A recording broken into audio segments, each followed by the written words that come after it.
Porque Deus é o Senhor da obra. Ele levanta, Ele traz, mas Ele busca e Ele está procurando corações dispostos.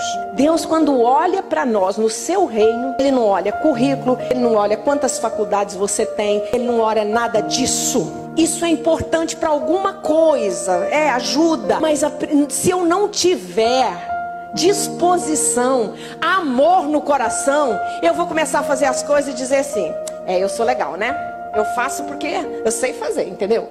Ou então eu sei fazer melhor do que a fulana. E já perdi na presença do Senhor. Porque esse reino aqui, a noiva, a igreja é dele. É dele, é ele que cuida. É ele que faz. É ele que molda, é ele que transforma. É ele que envia. Então, Deus permite ser achados por corações sedentos da sua presença.